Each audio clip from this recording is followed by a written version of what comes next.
बारिश की वजह से ठिठुरन भी काफी ज्यादा बढ़ गई है। बारिश और सर्द हवाओं के चलते हवाओं में तापमान में भी गिरावट दर्ज की गई है। धुंध घने कोहरे की वजह से विजिबिलिटी काफी कम हो गई है। छत्तीसगढ़ में भी वेस्टर्न डिस्टर्बेंस का असर दिख रहा है, जिसकी वजह से कई जिलों में ठंड बढ़ गई है। सर्द हवाओं कोहरे की वजह से जनजीवन काफी प्रभावित हो रहा है। लोगों को काफी दिक्कतें आ रही हैं, खासतौर से उन लोगों को जो खुले आसमान के नीचे रात बिताने को मजबूर हैं। तो बारिश के बाद ठंड का एहसास कहीं ज्यादा बढ़ गया है और अब बारिश के बाद जो चलने वाली हवाएं हैं वो भी उनमें भी ठंड का एहसास बढ़ गया है, क्योंकि शीतलहर चल रही है। ऐसे में लोगों को काफी परेशानी हो रही है। सुबह के वक्त की तस्वीरें आप ये देख रहे हैं। सड़कों पर आमतौर पर इस वक्त 8:30 बजे का वक्त है, अच्छी खासी चहल पहल होती है, लेकिन ठंड के इस मौसम में लोग भी बच रहे हैं कि घरों से बाहर ना ही निकलना पड़े अगर कोई जरूरी काम नहीं है तो। स्कूलों में बच्चों की छुट्टियां पड़ गई हैं इसी ठंड के चलते। मौसम विभाग ने आने वाले वक्त में तापमान में और गिरावट दर्ज होने की संभावना जताई है। इसी खबर पर ज्यादा जानकारी के साथ रीवा से जावेद अंसारी हमारे संवाददाता हमारे साथ जुड़ रहे हैं और नीलेश त्रिपाठी हैं रायपुर से ज्यादा जानकारी के साथ। नीलेश, पहला सवाल आपसे, अगर हम रायपुर की बात करें तो देखिए वहां पर जो ठंड ने दस्तक काफी देरी से दी थी और जगहों पर ठंड पड़ने लगी थी, लेकिन वहां पर उतनी ज्यादा सर्दी नहीं थी। लेकिन अब बताया ये जा रहा है कि छत्तीसगढ़ में भी ठंड का अच्छा खासा असर दिख रहा है। रायपुर में भी तापमान में काफी गिरावट दर्ज की गई है। जी बिल्कुल, रायपुर में तापमान में गिरावट दर्ज की गई है, लेकिन जो छत्तीसगढ़ के दूसरे सीमावर्ती इलाके जैसे सरगुजा और बस्तर या कवर्धा, वहां की अपेक्षा यहाँ पर ठंड थोड़ी सी कम है और न्यूनतम तापमान 9 से 11 के आसपास 2-3 दिनों से बना हुआ है और अधिकतम तापमान 27 से 30 डिग्री सेल्सियस के आसपास बना हुआ है। सुबह का वक्त है, अभी जो सामान्यतः धूप हो चुकी है, लेकिन ठंड की एहसास हवाओं में नमी है। दक्षिण पूर्व से जो हवाएं नमी लेकर आ रही हैं उसका असर जरूर रायपुर में देखने को मिल रहा है। इस वजह से ठंड का एहसास, धूप जरूर हो रही है लेकिन ठंड का एहसास भी साथ साथ हो रहा है। जबकि बात करें अगर दूसरे इलाके, जो मैं सरगुजा और बस्तर की बात कर रहा हूं, तो सरगुजा में मौसम विभाग का अलर्ट है कि 1 से 2 दिनों में बारिश हो सकती है। खासकर 6 जनवरी तक बारिश होने की संभावना है। 6 जनवरी के बाद पूरे प्रदेश में फिर से मौसम में बदलाव आएगा और जो न्यूनतम तापमान है वो और कम होगा, यानी कि ठंड बढ़ने की ही संभावना जताई गई है मौसम विभाग द्वारा। जी, जावेद अंसारी हमारे संवाददाता रीवा से हमारे साथ जुड़ रहे हैं। जावेद, हम आपसे जानना चाहेंगे, देखिए रायपुर में तो अच्छी धूप खिली है, धूप से कहीं ना कहीं ठंड चाहे होती जरूर है, लेकिन कुछ एहसास कम हो जाता है धूप निकलने से। अगर हम रीवा की बात करें तो क्या मिजाज मौसम के इस वक्त है वहां पर? रीवा में आमतौर पर इतनी देर धूप हो जाती थी, लेकिन कल बिल्कुल दिन भर की अगर बात की जाए तो सूरज 1 मिनट के लिए भी नहीं निकला था। प्रदेश के मुख्यमंत्री मोहन यादव को आज रीवा आना है, जिसके चलते कल हवा भी चल रही थी। आप ये कह सकते हैं कल रीवा में बेहद ठंड महसूस की जा रही थी क्योंकि हवा चल रही थी। आज सुबह से ही बारिश हो गई। बारिश होने के बाद मौसम और ठंडा हो गया है। मुख्यमंत्री को लगभग 12 बजे यहां रीवा पहुंचना है। उसके बाद उनका एक रोड शो है, जनसभा भी है, तमाम तरीके की व्यस्तताएं हैं अगर कहा जाए प्रदेश के मुख्यमंत्री की। मुख्यमंत्री बनने के बाद पहला दौरा, लेकिन जिस तरीके से मौसम ने एक का एक करवट ली है, हालांकि इस बात का अंदेशा मौसम विभाग ने पहले ही जता दिया था कि मौसम बदल सकता है, खास तौर से अगर बात की जाए रीवा और उसके आसपास की, क्योंकि रीवा उत्तर प्रदेश से लगा हुआ इलाका है। इलाहाबाद, प्रयागराज, मिर्जापुर, ये ऐसे इलाके हैं जो उत्तर प्रदेश और मध्य प्रदेश की सीमा को छूते हैं और रीवा बिल्कुल इनसे सटा हुआ इलाका है, जिसकी वजह से उत्तर प्रदेश का मौसम का असर भी रीवा में दिखाई देता है। साफ तौर से ये कहा जा सकता है कि मौसम आज रीवा में कतई राहत देने वाला नहीं होगा। बारिश हो ही चुकी है, ठंड काफी ज्यादा रहेगी। लोग लगभग 8:30 से 9 के आसपास का समय होता, इस समय चहल पहल काफी हो जाती है।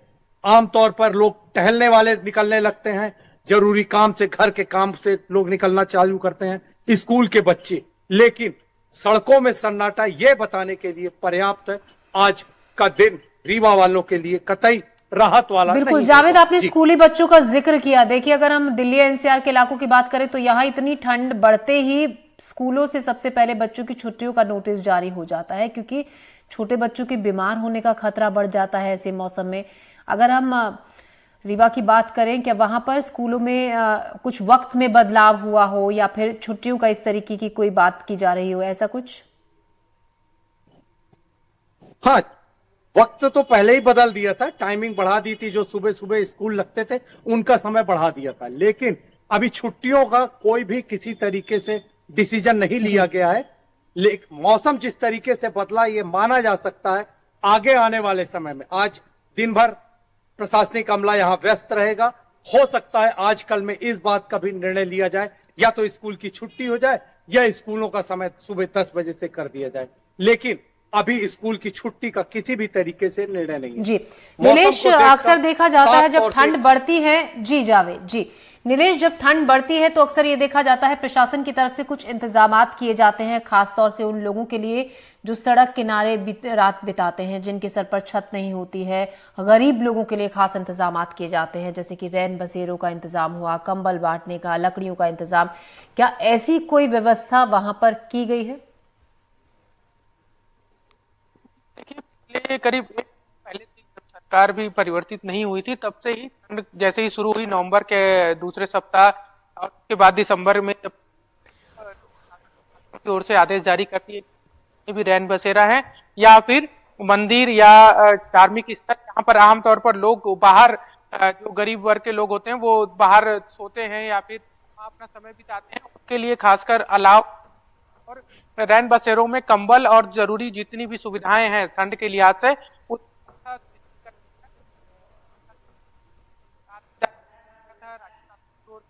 बाद प्रशासनिक स्तर नीलेश, पर मॉनिटरिंग करने की भी जिम्मेदारी दे दी गई थी। तो जी जी नीलेश, आपकी आवाज शायद तकनीकी दिक्कत के चलते हम तक साफ नहीं पहुंच पा रही है, आपकी हम आवाज को सुन नहीं पा रहे हैं क्लियर।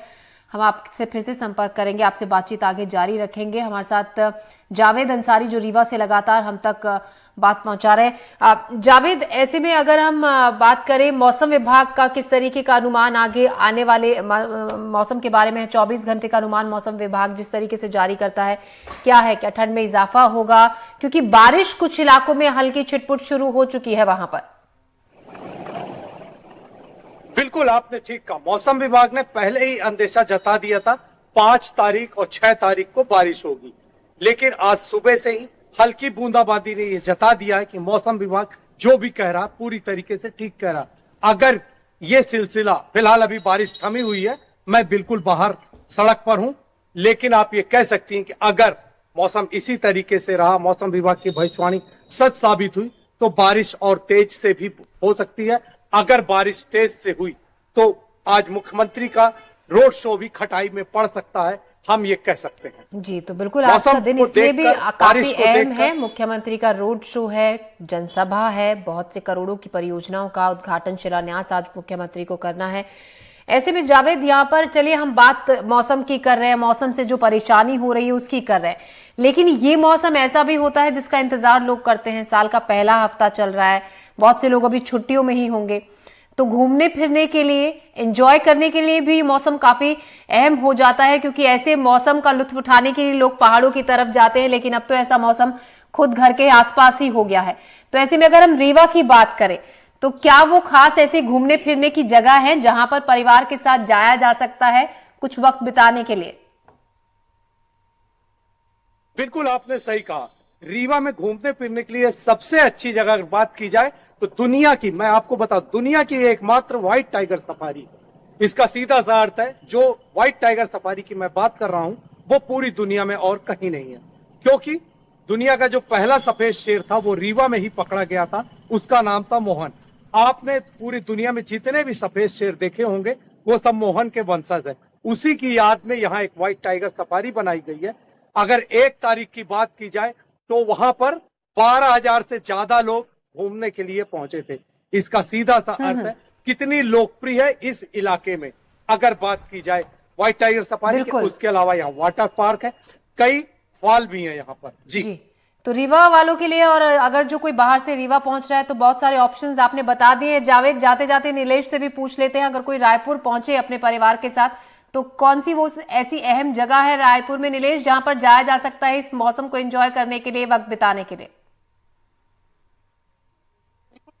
जंगल सफारी है, जंगल सफारी में काफी पर्यटक घूमते हैं। इसके अलावा जो शहरी इलाकों में जो कुछ समय घंटे 2 घंटे के लिए अपना समय बिताना चाहते हैं उनके लिए तेली बांधा तालाब है, कटोरा तालाब है, जिसको जी, पिकनिक जी। स्पॉट की तरह से डेवलप किया गया है। इसके अलावा कई ऐसे फार्म हाउस हैं जो प्राइवेट हैं, लेकिन वहाँ पर पब्लिक गैदरिंग होती है। जी। कई सारे होटल्स हैं।